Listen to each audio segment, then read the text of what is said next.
Oui, la première question, c'est dans le fond, vous, le grand flic que vous êtes, ça ne vous a pas étonné, j'imagine, cet attentat. Le tout était de savoir quand et où ça allait frapper. Mais est-ce que vous avez été quand même choqué par, on va dire, la barbarie, l'ampleur, la violence et peut-être le modus operandi de cette attaque?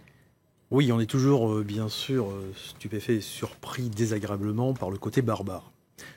On est sur un niveau de menace qui, bien sûr, concernait nos intérêts à l'étranger, mais également notre territoire national. Donc on s'attendait à avoir quelque chose de majeur, dans la mesure où notre position dans le classement des gens ciblés était remontée très haut, puisque nous sommes dans le trio de tête avec les Américains et nos partenaires britanniques, avec qui nous coopérons très fortement en termes de renseignement, bien sûr, dans nos pays respectifs et à l'étranger.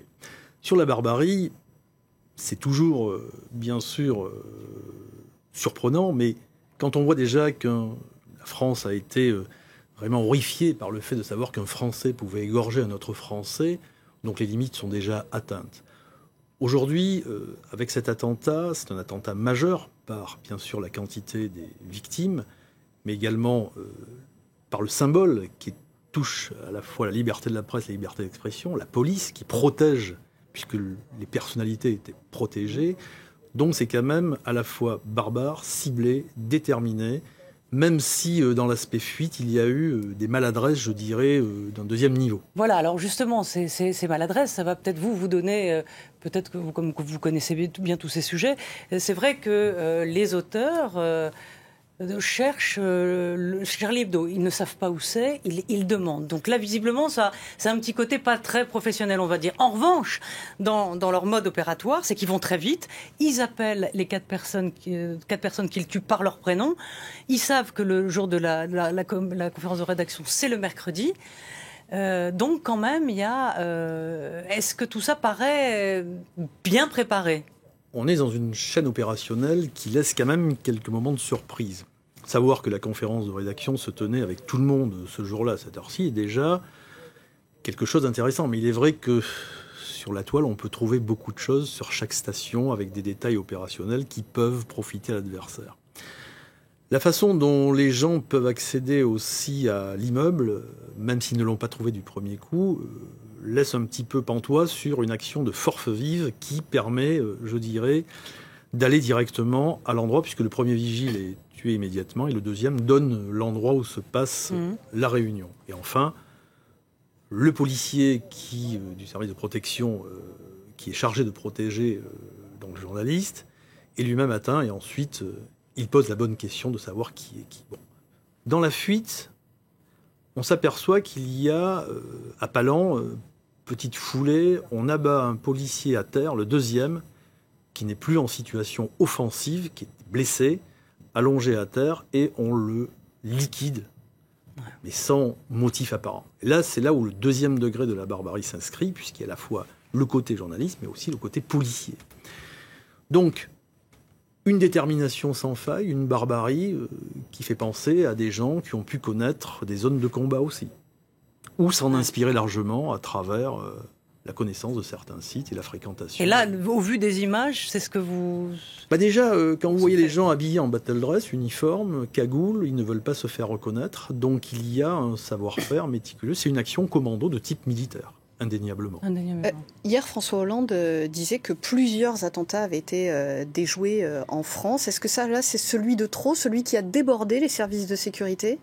Non, les services de sécurité font ce qu'ils peuvent avec les moyens qu'ils détiennent. Des moyens insuffisants ? Oui, mais il y a les effectifs, le savoir-faire et bien d'autres choses. On pourra y revenir. Mais aujourd'hui, les services, d'abord, c'est le travail le plus ingrat. Ce sont les trains qui arrivent à l'heure. Les services arrivent à déjouer en moyenne 2 attentats par an. Parce qu'on s'est professionnalisé, et on s'est inscrit dans une durée et on coopère beaucoup entre le renseignement intérieur et le renseignement extérieur et avec les services frères, parce que tout se passe aussi à l'étranger. Le service intérieur ne peut exercer sa compétence que sur le territoire national avec quelques antennes à l'étranger. La DGSE, qui est le service, je dirais, complémentaire, travaille à l'extérieur en offensif et ensuite, dans les zones où nous sommes moins performants, nous allons recueillir du renseignement opérationnel sur des individus grâce à une coopération avec des services américains, anglais, italiens, allemands. Voilà pour le décor. Ensuite, il faut surveiller des gens qui vont arriver à la période de maturité. Et c'est là toute la difficulté. Parce qu'il faut accumuler du renseignement, qualitatif, quantitatif, construire des procédures permettant d'amener la charge de la preuve à des magistrats, puisqu'ensuite vous aurez le débat contradictoire et des avocats qui pourront faire libérer des gens qui devaient passer à l'action. Le souci des services, c'est d'arriver en anticipation et de neutraliser préventivement des passages à l'acte qui peuvent être judiciariser. C'est toute la difficulté. Toute la difficulté. Et la maturité d'une procédure ne dépend pas de nous, mais d'un magistrat qui a la direction de l'enquête, qu'il soit au parquet, préliminaire ou en commission rogatoire, nationale ou internationale.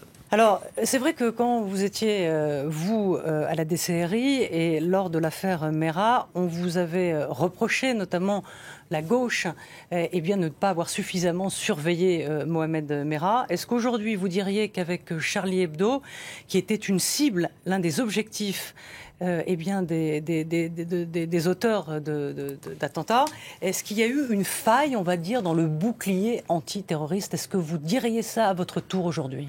Pas du tout. Alors, je ne suis pas du tout pour la polémique et je ne veux pas politiser le débat. On n'est pas en période électorale. Est-ce qu'il y a eu faille? Non, mais on va y revenir. Je pense que les services ont fait leur job. La préfecture de police et le ministère de l'Intérieur a protégé, mais parmi une liste qui s'allonge, les gens, en tant que de besoin. Mais face à une détermination d'un adversaire, il est très dur d'aboutir à une obligation de résultat. Le Premier ministre, aujourd'hui, a dit sur les ondes qu'il n'y avait pas de risque zéro et qu'on ne pouvait pas surveiller tout le monde. Lorsqu'il était ministre de l'Intérieur, il a dit il y a 50 personnes surveillées. Mais vous savez qu'il y a à peu près... Combien d'hommes pour surveiller? Lorsque vous avez un objectif opérationnel à prendre en compte, vous faites 3-8, ça fait 25 personnes. Par jour? Sur un même... Sur un seul objectif. Et il faut encore qu'il soit à maturité et qu'il vous laisse des traces exploitables que vous pouvez matérialiser en procédure. S'il ne fait rien pendant une semaine, vous avez perdu tant d'effectifs. Justement, c'est parce qu'il ne se passe rien pendant longtemps que du coup, on lâche l'affaire, si je puis dire. Vous êtes comme avec des casseroles de lait sur le feu.